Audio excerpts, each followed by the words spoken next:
diabetics to be in control. You know, the thing about diabetes is it affects you later, so people sometimes get lazy about it.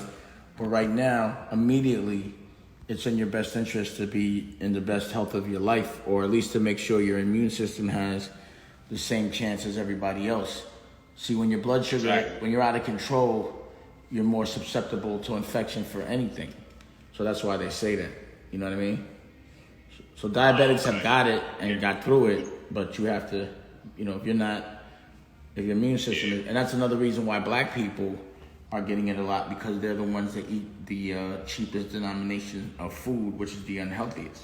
Yeah. All that bodegas. The carnivore stuff. Yeah, I've been doing kind of vegan right now, so. Oh, kind of vegan? I've been on that for the last. Yeah, I'm kind of vegan. I'm about to go all the way full vegan in a minute. I've been kind of vegan. I've been practicing and getting it right, learning how to cook certain things. I hear that. That's good money. It's actually cool, man. After you start eating like that, you don't really be tripping. I mean, I've been like that for 3 years. And yeah.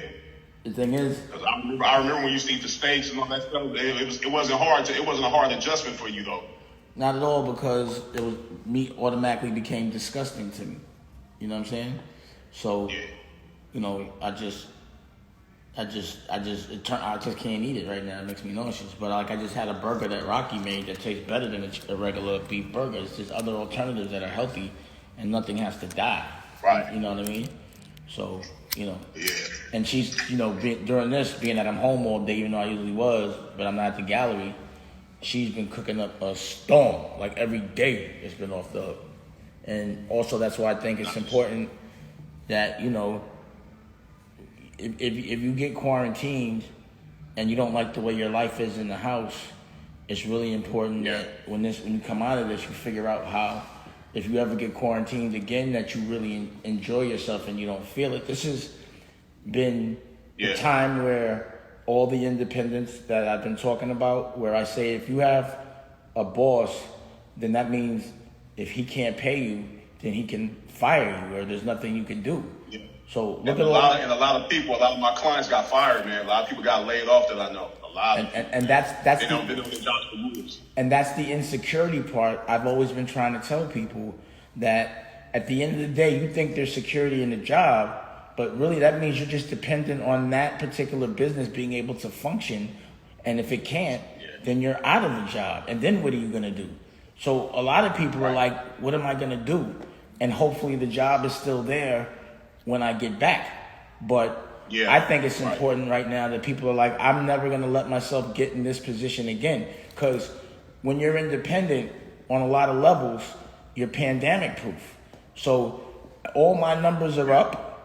All my businesses my production is actually stepped up in a safe way. Okay. And I'm showing that in the middle of a war like this, it feels like no. It actually, and again, I feel.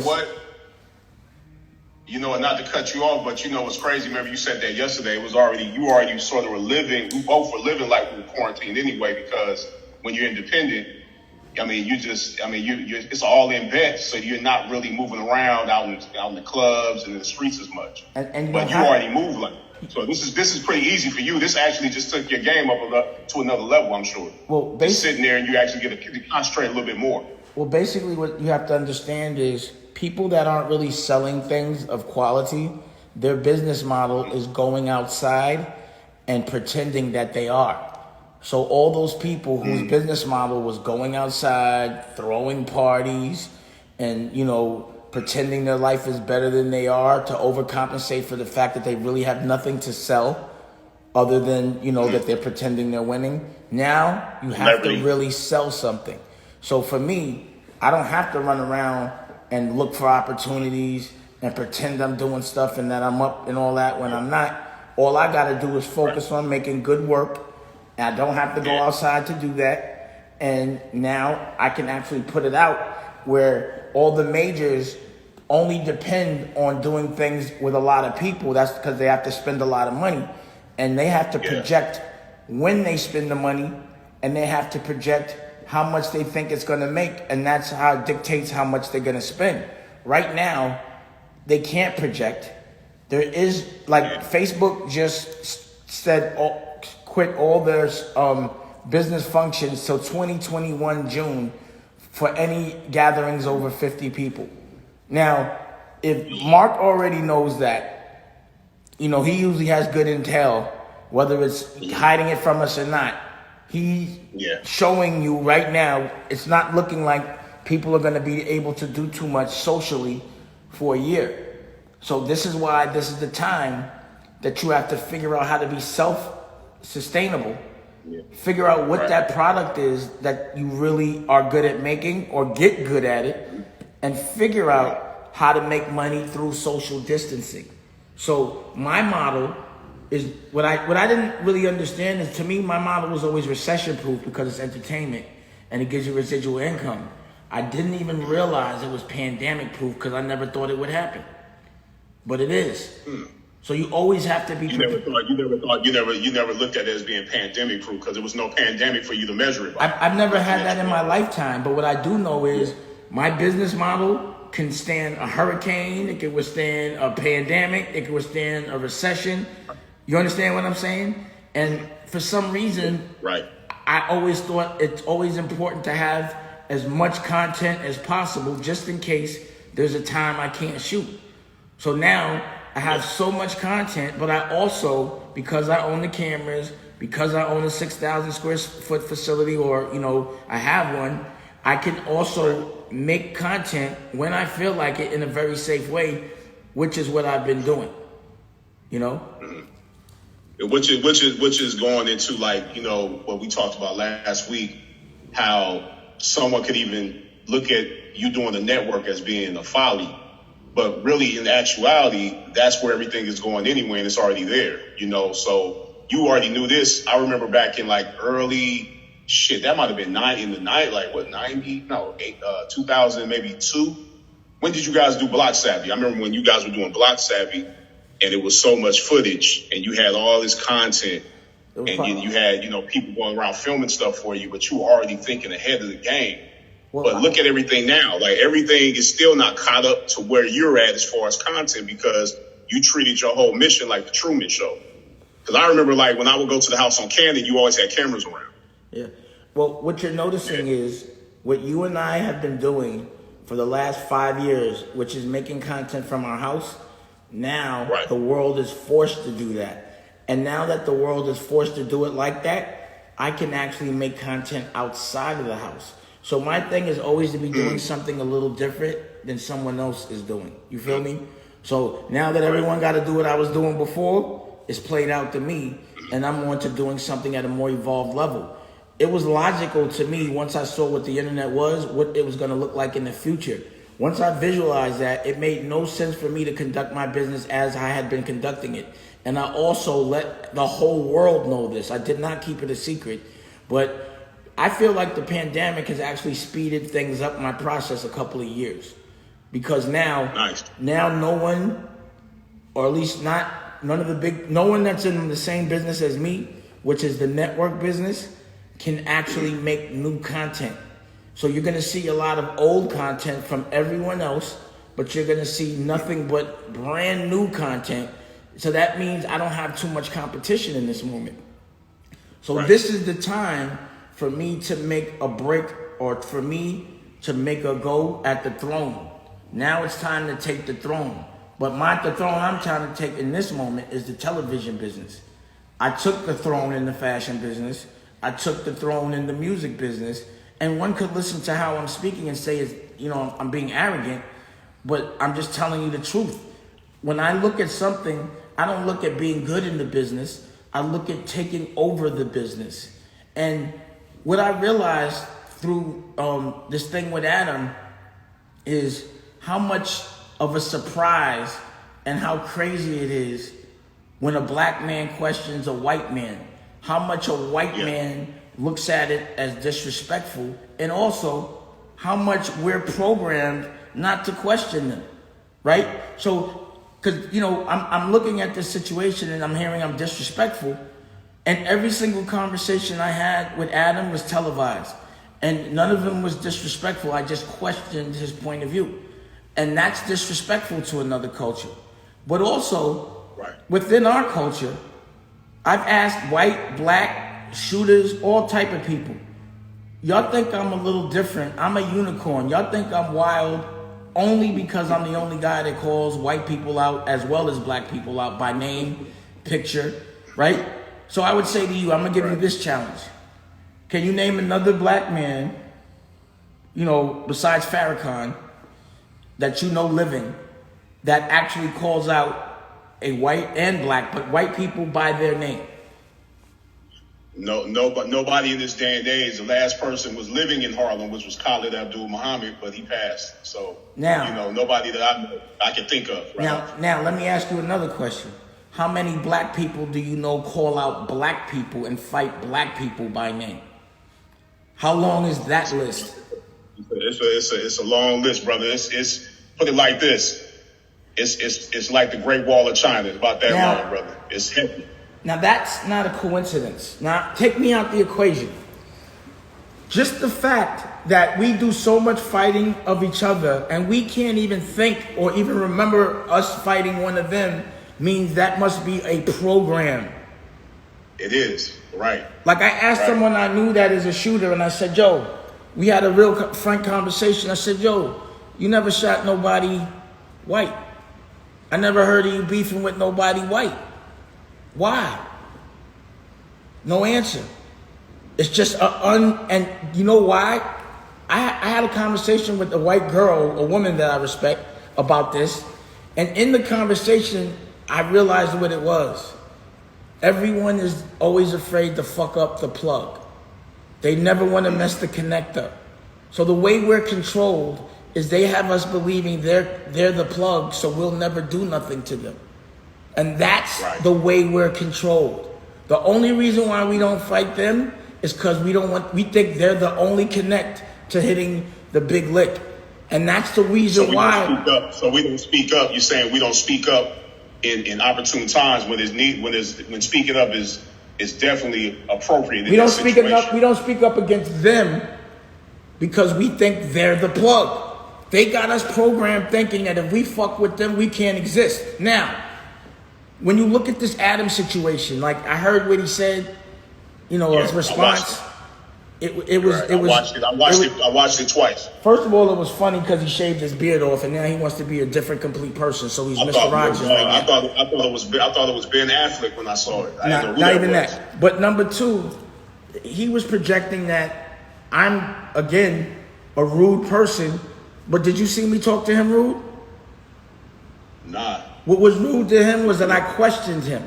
Now, he even disrespected my staff, right? Number one, why can't a black man have a staff? Why they have to be called yes men? So if people are in my building, they're not there to hang out. They are there to say yes because I'm paying them. If they say no, they get fired. So a black man has in his brain. And also, there were only women there working. So if a black man has people around him that are doing what he says, they got to be yes men. They can't be employees. Number one. Number two, I don't have a beef with Adam. My problem was I don't know why he was talking about me to another man and then speaking on my business with my family. And in public, I just think that's, it's very girly. I just didn't, but that's the reason why I felt he must have done it. But also, his perspective on it is really showcasing how people like him think. If I have a polite conversation with you, but I'm questioning you, then I'm disrespectful. And how is it that the most obnoxious people that disrespect people and offend people all day, all of a sudden get so sensitive when a black man asks a regular question? Right. And because of that, him and his other white friends have a list of people that will question us. So our job is to go out publicly and say that they're disrespectful, disrespect their staff, and disrespect the credibility of their business. I've done none of that with him at all. And he wasn't man enough to those things that he said were his reasons. Never articulated that to me in his life. He literally used to sneak out while we were still on filming and leave, and I'd be like, yo, where'd you go? He never called me and said, Dame, I don't want to work with you. I'm not comfortable. First he said... What about the 500? The 500? The $500? Yeah. He called me to interview me. I don't know him. I gave him a rider. I have to pay a driver. So I'm not going to pay a driver out my pocket to go make him some money. But what was the problem there was the fact that you don't tell a man's personal business or business in public like that. So regardless of whether you paid me or was a rider, you're not supposed to do that. And number two, the narrative, it seemed like he tried to make it appear like he was paying me and I needed it. You understand what I'm saying? So all I've seen him do is try to discount everything I'm doing as an independent black man. So even though my office or my building is 6,000 square feet and his office is 50 feet, even though I have movie cameras and a staff, and he has people, I don't know if he even pays, and I'm not going to even get into that. So I'm not, and his staff has always been very polite. So I would never disrespect them and say they were yes men. You understand what I'm saying? I never walked around and said, oh, Adam is disrespectful, a bad businessman, and he was trying to like rob, because what he was trying to do was use our footage and put it on his platform, but not split the money. And I was like, yo, if you're going to produce here, we're supposed to be partners. You got to give me whatever you make on that hat, just like we do, right? That was the reason why I'm disrespectful, is because I wouldn't submit to their business model. The same business model Vlad has. He doesn't pay the people he interviews. He doesn't have partnerships with them. His business model is to put his stuff next to other stuff that gets a lot of traffic, so that he can get that and use our dysfunction and interview us and not pay us to make money, and then say that we're disrespectful when we don't adhere to that when they want us to. Or we don't agree, right? It's disrespectful. So I find him funny, all of them. We're playing a different game. I'm playing a network game. They're playing a podcast. One, you know, it's different. Yeah. And I do. He still denied the fact that, like, that the black guy on the show was trying to ask him about the question, and he was denying it still as if he didn't say that. And that's what was interesting about, because he did say it. We all saw it. There was no footage manipulation. You could see that. Well, it's called unconscious racism. I have friends that are white that don't even know they're racist. They say things and I'm like, yo, that was racist. But I'm not racist. You just don't know that you're racist. You don't know that because you think it's disrespectful for a black man to have an opinion, that that's racist. Just because you've never seen a black man with an opinion. You don't know that it's disrespectful to talk and tell other black people what they're feeling and you're not black. You don't know that that's disrespectful. It's just unconscious. Like, he's with a straight face talking about my family, talking about my staff, talking about my business, calling me disrespectful, and he getting paid for it. And to him, he thinks it's normal business. He thinks it's normal for him to make money talking about our culture, but never talks about his. A lot of our discussions would be, bro, you only talk about rap. Why don't you talk about rock? You know, why don't you critique the people in rock and roll instead of critiquing the people in the culture that you're not really from and making money from it? You understand what I'm saying?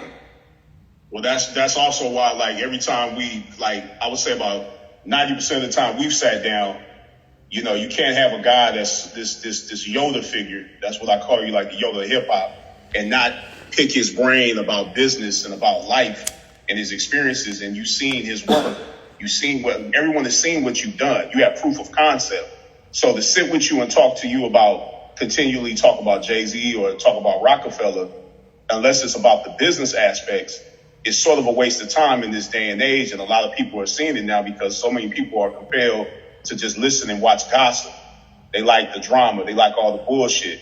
But say if it comes time for you to battle, nobody's there to battle with you, but they want to talk about it and they want to put you out there like you're a scumbag or you're talking about somebody behind their back. So that's why it's always important for me, like, you know, even in this thing, what you said in the beginning about being independent in this pandemic is actually a benefit. More people need to understand how that's a benefit, because so many people are like, they've lost their jobs. You know, there's different relationships that have broken apart during this pandemic because people really didn't like the person they were before. You know, if they had to sit still, you know, sitting still reveals and turns the volume up on who you really are a lot of times. all the time, really. And so that's what's going on right now. People need to understand it's like, get into your hobbies, actually start working on that script or that project that you planned on working on, but your job was taken away from you. This is what it's all about right now. Execute and take advantage of the time. Well, if you notice, definitely, every single time you see a visual of me, I'm showing and showcasing and challenging people to figure out how to find the light in the dark. And a lot of people think that change is a bad thing, but my thing is, the world will never be the same again, right? And a lot of people weren't having a good time. They weren't being successful. They were depressed in the old world. So now that there's a new world, figure out how to come out not depressed. If you were in the dark, come out in the light. This is the time to focus on coming out better and finding out how to. The bottom line is, I wouldn't feel safe ever doing anything for money consistently unless it's pandemic proof moving forward. Because once something happens, like if you're in a hurricane, you're like, yo, that shit will probably happen again at some point. So the next time you build your house, after it gets destroyed, you build it back up again, but you make it hurricane proof, or you don't build it at all. It wouldn't make sense because you're going to go through the same shit again. So you go through something once, it's like, you weren't expecting it. It's justifiable to be not prepared. But the second time it happens, if you're not prepared, you're a fucking idiot. And the thing about this situation is it really shows how much one person can affect the whole world. You understand what I mean? Damn right. Yeah, like you're right, man. One person with a negative energy can be so contagious. And I look at that as mentality. People don't understand their energy and how important it is to make sure you're around the right energy because it's contagious. So if you're around a bunch of racist people, you're going to be racist. If you're around a bunch of smart people, it's going to make you smarter. If you're around a bunch of stupid people, it's going to make you stupider. That energy, it's just like when someone sneezes, you sneeze. When someone laughs, it makes you laugh. When someone cries, it makes you want to cry. Energy is strong. So instead of passing around stupid, dumb, bubblegum shit energy, let's pass around some positive love energy. And I bet you, whoever in this moment is completely unhappy, other than because they're unhealthy or someone else is hurt because of this, I bet they're a selfish person. So if you're alone and unhappy right now, I bet the reason why, think to yourself, have you ever loved anyone besides yourself and how you've done it? Have you ever taken care of anybody besides yourself? If you ride in a two-seater, if you got a studio apartment and you're a certain age, think to yourself why you're alone. If you don't give love, you don't get it. You understand what I'm saying? I was just talking about this the other day. I was talking about like all the takers are in a horrible position right now, because they did so much taking, but the givers should actually feel good in this situation because they continue to give and they're still giving in this situation. But the fear thing is just so heavy out here in the streets, man. Like even talking to some of my clients, some of my friends from back in the day, it's the fear. The fear thing is the real virus. People out here really afraid of what's coming next, and instead of planning and creating something that becomes recession-proof. Not even recession. People creating masks right. Pandemic. Yeah, I know somebody a friend of mine, a guy we did the interviews with back in the day. Not to cut you off, John Robinson. His wife, she does those masks. She created masks. She does like some different designs, and they've been doing very well online. People are getting, just get smart, man. Try some different things out. And you'd be surprised what happens. And they've been making a ton of money selling those masks. Well, also, if you're going to invest in anything right now, it should be something that revolves essentials. Essentials will always sell. Content will always sell. Liquor will always sell. Drugs will always sell. Hand sanitizer. Soaps, now that market is crowded because, like, I've had calls like, yo, why you not making masks? I'm like, do you understand? Yeah. Wait a second. Do you understand the demand it is right now to make masks? And whatever factory is making masks right now, they want all their money up front. There's no credit right now. So yeah, you have to understand, like, there are opportunities, but if you get on a crowded block, you know, if you wait till everyone's doing something, that's why I'm like, yo, now everybody wants to do a podcast. I'm like, that's old. No consignment. That's like no selling consignment. nickels. No consignment. But if you're doing things that everyone's been doing, it's like, there's so many people right now that are doing what I've been telling them to do 5 years ago, and I'm laughing at it. You know, they're even trying to avoid me. I'm like, nah, dog, I told you to do content years ago, and now you can't do a show, and you're going to have to do content. You know, and you're going to have to figure it out. Celebrities are going to have to understand how to cut out the middleman to make money, because they can't deal with a promoter like that no more. They got to talk directly to their consumer. They're going to have to start doing private shows for motherfuckers. And that's what I've been telling people a long time ago. You don't have to have a lot of people to make a lot of money. So if you got 10 super fans that'll pay $1,000 to see you, you just made $10,000 just to perform in front of 10 people. Just talk to the people that really love you. All that mash, it costs too much to talk to people that pay too little to see you. You know, you're hustling sideways. Too many other people are making money. See, the way the model was set up before is a lot of middlemen. So the people with the real talent feel they can't do it without the middleman. So now what you're going to learn is you can do it without the middleman. Now, what was I saying 5 years ago? Cut out the middleman. Cut out the middleman. Cut out the middleman. How many times have you heard me say, in 5-10 years, there is now a direct-to-consumer relationship that people should exercise where you can now cut out the middleman, right? Right. And the pandemic has shown that more than ever. It's exposed it even more. But the crazy thing, why take a pandemic and all these people to die for people to listen to me? They could have just, if they would have listened to me 5 years ago, we'd be in a better place. But instead, when I say something futuristic, they say I'm crazy. They say I'm disrespectful. You know, when I say somebody's not a good guy, just because he might be having like the ability to put other people in a better position, everyone says I'm crazy. You're fucking up the plug. I'm like, yo, that plug's gonna run out. And you're gonna be embarrassed for being around this person and not being able to recognize they're full of shit just because a paper bag made you jump out the window. You know? So, you know, you look at these people. I remember that conversation. You talked about that. Like, yeah, I remember that conversation. We had that back in the day about, you know, people taking the bag and then they have to be around a nerd. And now, look at them. Because they had to mess with somebody they really didn't like, they didn't want to be around, and the person was a nerd. So. And now the whole world saw you bend the knee to someone that's not a good person for $1, and you have to say, my bad, or I didn't see it, or you have to just admit you looked the other way. You turned the blind eye for a bag. You know, no respect for your own principles and morals. You know. Yeah. So moving forward with the thing with you know, everything that's going on, like the biggest part that I saw with the interview, and I'm just gonna briefly touch on it, was that he actually threw Vlad under the bus in that situation. This is like a common thing that a lot of people do.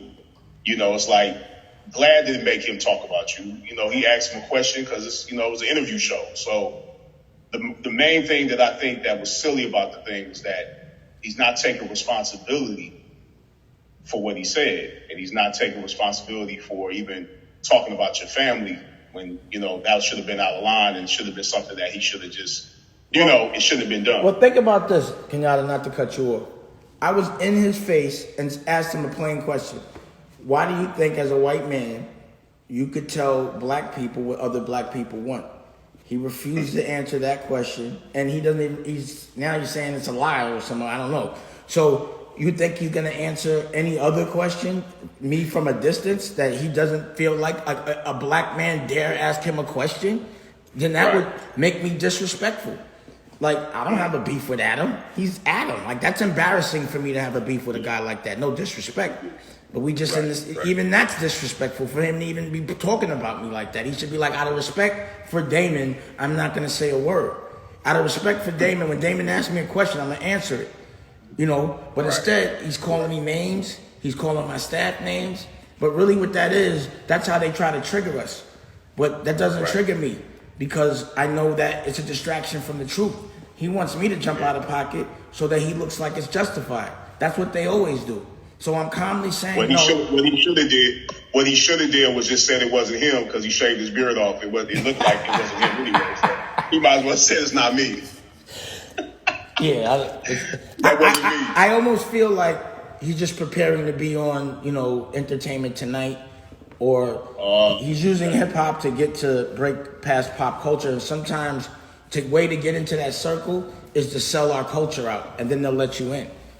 So he's just putting in his work so that he could get accepted in that circle of people that put black people on the list and start talking about them so that they can't get any money or try to prevent them or try to make their business look small. Even though they're not even nowhere near understanding what that means to start a television network, a streaming service, and own all your own equipment and, all the things that come with that. It's a different, he's not used to boss talk, He's talking soldier talk, and I'm talking general talk. So even in our interviews, I'd be like, bro, this is not a podcast, a TV show. Podcast. He was just programmed to only be a soldier and to get in where he fits in no matter who it bothers. Like, it's a selfish way to make money when people are dying because you're putting yeast on something and making it a lot bigger than it is, and then 2 people die and you don't even care just because you made money off it. It's easy to do that when you're in someone else's culture. It's easy to fuck another man's house up, but I don't see him fucking his own house up. I don't see him spreading gossip flames around his culture's house. He's just spreading gossip flames around our culture's house, and we're hot as it is. We're under a lot of stress as it is. We're trying to survive as it is. So when you put a little more yeast on something, it makes you overreact for something that you might be mad about from before. But he knows this. And the people that are paying him know this. And the circle he's trying to get into that says, yo, if you come in this circle, you can't have a beard. You got to shave all of that. And he's starting to conform. So once I seen he was doing this, first he disappeared. Next thing he's on Snapchat. And literally, he's turned into Wendy Williams. You feel me? Oh, shit. Literally, but only for younger hip hop. And another thing, he's too old for that. You know why people start shaving and shit like that? They start feeling old. He's now, he's too old to be talking about what a 15-year-old is doing. It's not fair, because when you're that old, you know how to push a younger person's buttons. You know where they're headed when you do that. So he should have some consciousness of the fact he's older than everyone he's talking to. And that he should be giving them good advice, not making them gossip and then promoting that. Like making them dumb. Like, right. If you look at his show, show me anything positive he's talking about anybody he's talking about. It's all about whatever bad happened. How could you be a reporter that only reports what bad happens in the culture? Like, you got to report good. If you're going to report bad, it's only to learn from it. But if you should be reporting bad and good, not just bad. You can't have content that's just based on the downfalls of people. You know what I mean? Like, what's his agenda doing that? And again, he ain't doing it in his own culture. Why can't he go talk about some actors? He's not. I don't hear him talking about no skateboarders. I don't hear him talking about no BMX riders. I don't hear him talking about no punk rockers. He's from where, it's rock and roll. Why not cause some dysfunction there? You understand what I'm saying? We're already in a place where we're young, misguided, with a lot of money, with a big platform, and you know what that's going to do. As an easy payday. Black people are easy payday because of the destruction. The destruction of black people is the easiest payday for someone from any culture. But usually they're the ones that benefit. And again, I might respect it more like a Howard Stern. Now he talked to everybody. Black, white. I had to go up there with him for Old Dirty Bastard, and he did it like anybody, he getting at him. But I don't see him getting at anybody from his own culture. He's even scared to talk about people from his own culture. Why? Because no one wants to end up on that list that they slipped up and talked about in public. Vlad said, we have a list. Damon's on that list.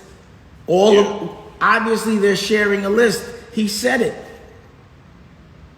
He actually admitted there's a list. And we're going to accept that?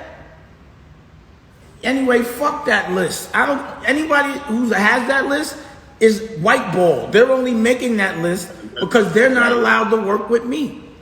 I don't want Like to say, he just said I don't work with, how do you make a movie without working with nobody? He doesn't collab. You know why I don't collab? Because I pay people. But I do collab. We collabing right now. But when I make a movie in a production, they're not yes men, they're employees in that moment. I don't have to do all of that. I'm 48. I'm not hanging out with niggas collabing. Like, what type of shit is that? Dame is collabing. What is that? And yeah, I am collabing. I'm collabing with like Comcast. That's if I do a collab, I'm gonna do a collab with a congressman or a senator. Right. I'm 48. I don't want to fucking do a collab with, no disrespect, but an 18-year-old rapper. All I could do is give him advice. Right. Collab? What are we gonna talk about? All I'm gonna do is be teaching them all day. Yeah. Unless I'm just there to exploit them. See, what Vlad and what Adam thought, they never came up against a black man that's unexploitable. So that makes me disrespectful. Not only will you not rob me, you will not disrespect me or my culture. And if you have some slick shit to say, it better be in another room. Because that's the only time I keep hearing this cute shit. He's a very polite guy in my face. Mm-hmm. And now I'm rude and I'm all these names. And I don't know why. I let him in my house. I was very, very, very polite. You let a man in your house and you treat him well, and they still go and talk about you. Just because their house is bigger than yours. He shaved his beard so you wouldn't recognize him if you saw him. That's what it was. The bottom line is we would never be in the same place anyway. Yeah. Like, we're in a different circle. We're in a different hemisphere. So even if I did run into him, be like, all right, go ahead.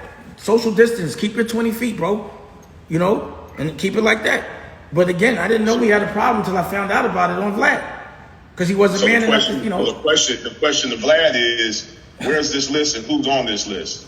Yeah, that's what we need to demand to see. That list and who has the list. Where's the list, Vlad? That's what I want to know. Let me see that list and who's on it and who else you've told this to. What other black people have you put on this list and who you've given it to? What other black people have you tried to stop from getting money? That's what I want to know. Because that list is don't get money with him. And he needs to explain that list. We need to, see, that's the thing. They sometimes they talk about so much shit, they forget the little things that we pay attention to. All the other shit, I was like, hold on, but what about that list? What's the list? He ain't gonna do nothing but deny like Adam did. Oh, I didn't say that. It's on tape. About a list. It's on tape. The list? Bro, it's on tape.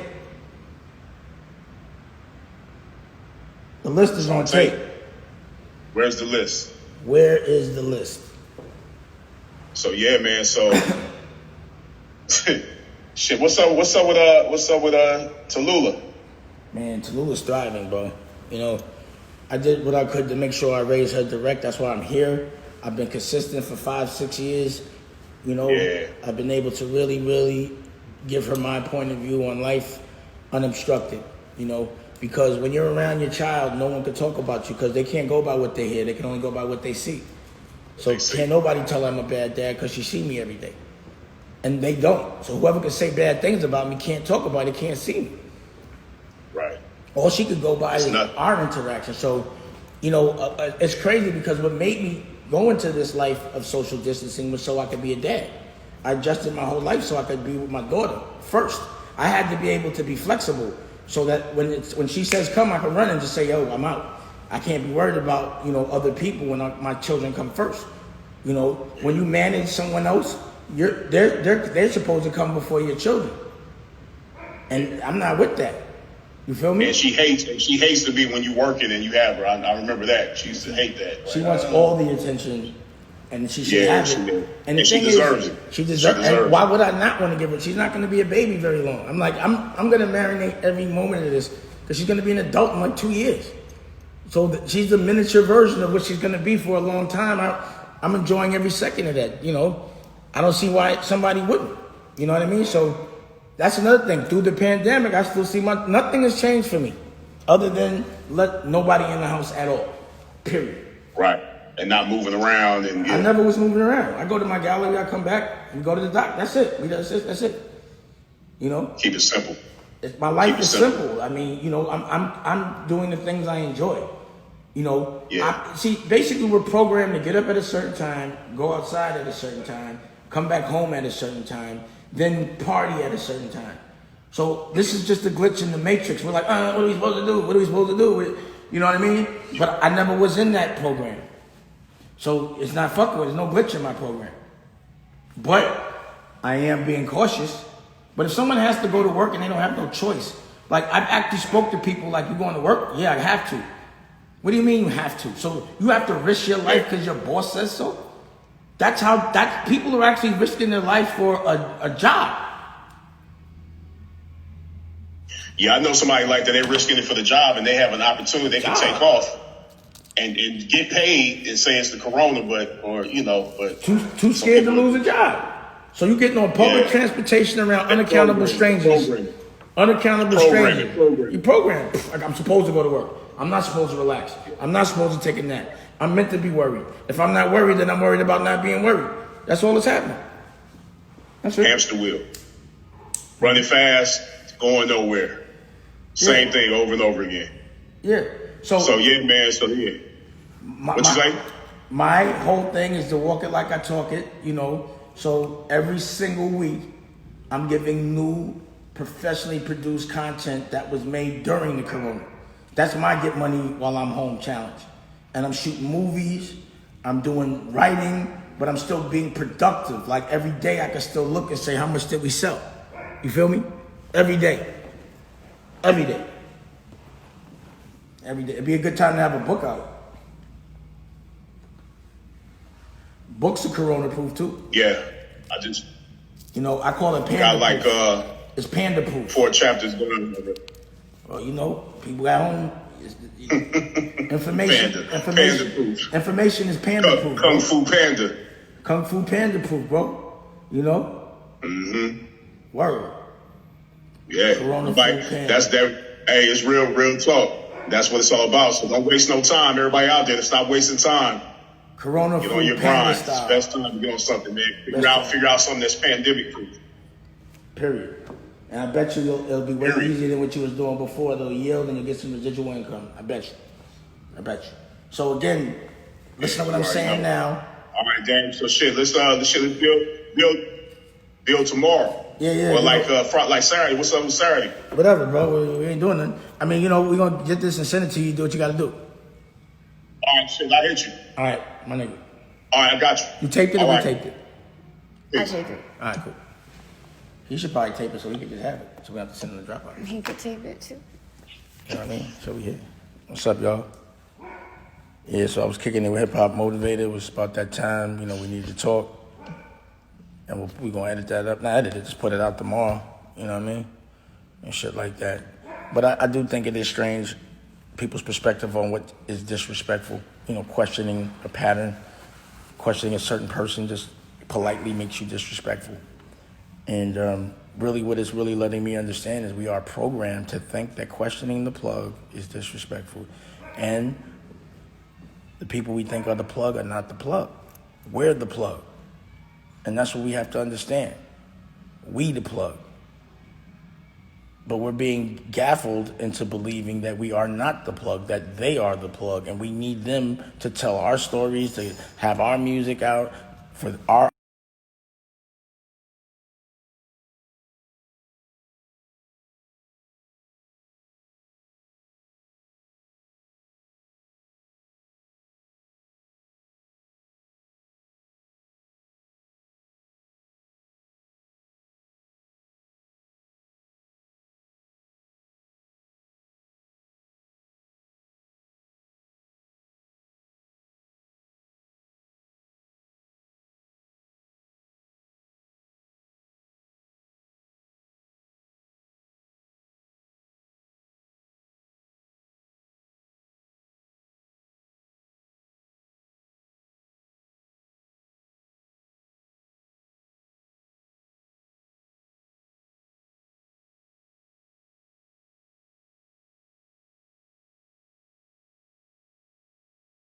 morning. Big shout out to Kat. You know, yesterday I got to kick it with OG Ryder and Bishop Purnell, y'all squad. So big shout out to them. You know, Taj, just about to release. We put the commercials up for Healing is Gangster, a whole series of that. So big shout out to Taj. And on Friday we're gonna release OG Stories, and that's the TV show that was supposedly on the channel because I so because I'm a production company that's not of another of their culture. They didn't want to put it up, so I'm gonna put it up, and that's the reason why I had my own network, just in case they were gonna act stupid. To be honest, you know what I mean. I don't fight everyone. I don't know why people say that.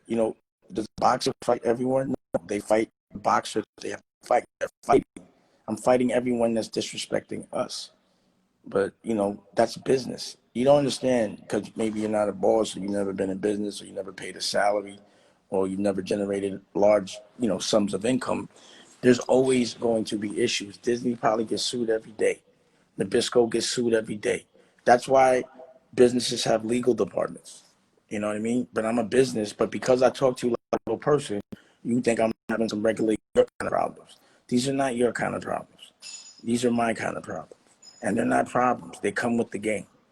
You understand? So if you say why you always fight, then you're saying you're not in business. Whoever could say that is like, you must not be a businessman.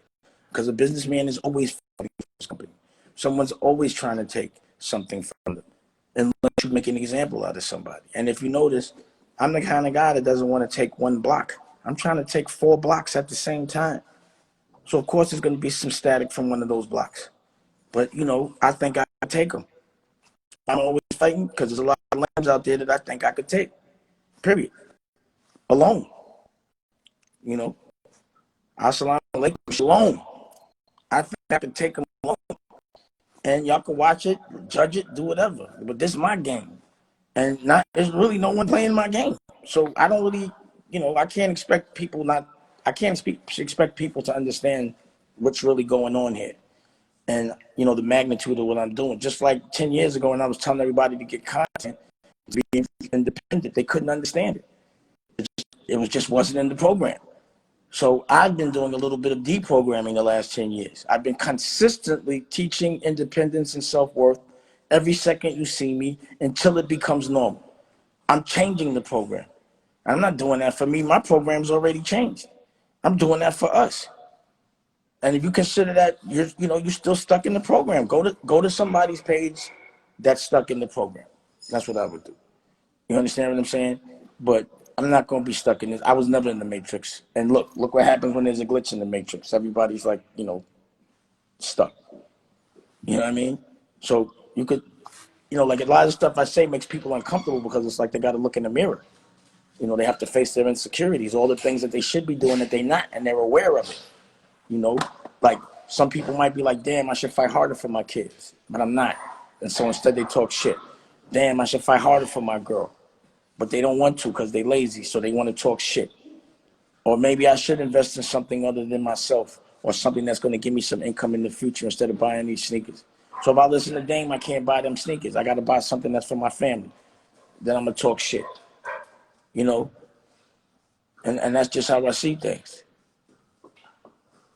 And again, we in the house, It's not like I got to come out on none of that shit.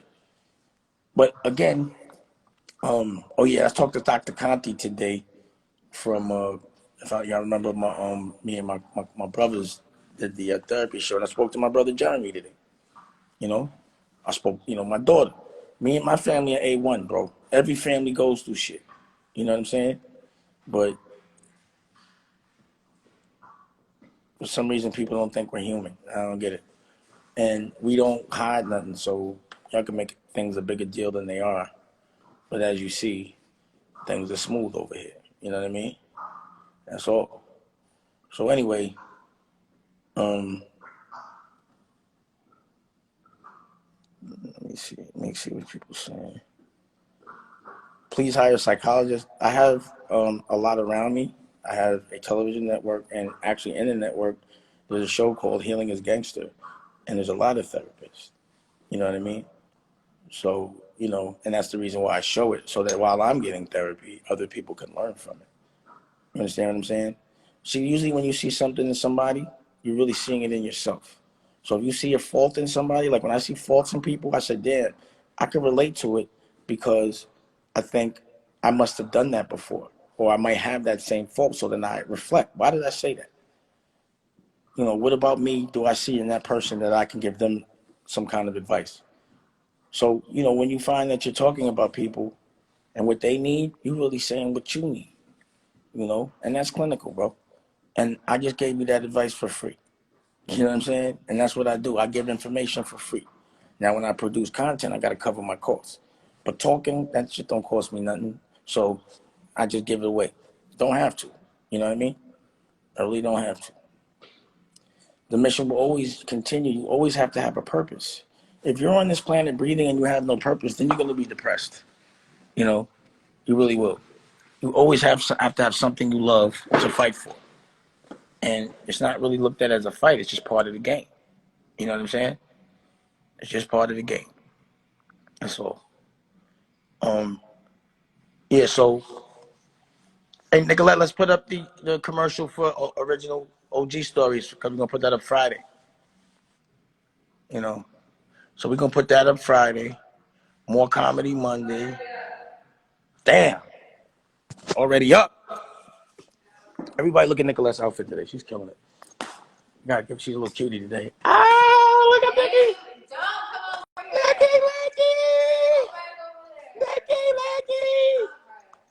Nicky Lecky's killing it. Yo, we got next week we're gonna put out some records too, some albums, some music. So not only am I gonna put out programs, I'm gonna put out some music. But we definitely got a lot. You know what I mean? For real. And my blood sugars, huh? Thank you. So yeah, we all gonna fight for what we believe in and come out of this better. We're all gonna be productive. We're all gonna love others before we love ourselves. But we're gonna know how to love ourselves so we know how to love others. And we gotta fight for the people we love. It can't be about you.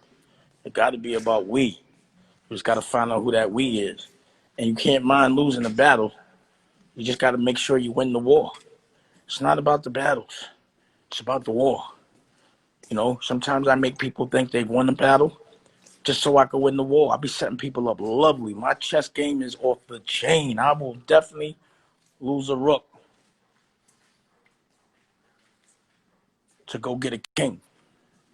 You feel me? Look at the baby. Look, they like your outfit too. Woo! You don't understand, Stanley. It's like a photo shoot. Little pony, little pigtails. Look, they all over here. The man got a bone. This nigga been grumpy all day. Got a new bone, governor. See what Rocky's doing. Oh, he break out. Rocky's knocked out? Yeah, that's cute. That's really cute. So, yeah, so what are we going to do? Oh, so we got that editor? You with the editor? The editor hit you back? Nice. Got a new editor. What happened? What'd you say? Oh, my God. She's over there now? Damn, man. Maybe we could send her something. Why don't you send her? Maybe we should send her your shit, your little shit. So, I got all excited for nothing. I can't get it. That's all right. We got editors. So, yeah. So, the hunt continues. So it's cool to be able to go outside. I was really feeling sorry for people in the city. They in apartments and shit. So they really got to stay inside. You know what I'm saying? But I got to go outside, walk around. You know what I mean? Nice little view. Skateboard. I ain't got nothing to be mad about. Got the little blueberry tree, shit like that. I love that blueberry tree. So anyway, there's also a couple little shows I did. I did Hollywood Unlocked, and I did another one too. Forgot his name, but I'm gonna post those up too. And the fight will continue. And the way I fight is by giving content, by being productive, by being creative, by spreading love. That's how I fight hate, by spreading love. And I'm gonna keep doing it.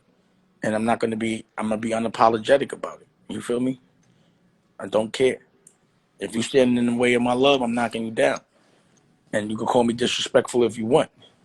just stop trying to take. Stop trying to take from my culture. Stop trying to take from me. And, we won't have to have a disrespectful interaction. Bottom line. But anyway, I'll check y'all tomorrow or probably later. Depends on what we're doing. Right, Nikki? Nikki Lecky. Nikki Lecky. Check in later. Say hi to people. Hi. All right. Nothing. Goodbye. You always get shy when you're. Just think you just petting Pearly dogs. No, you think you rolling. She thinks she rolling. All right, y'all. I'm gonna check y'all later.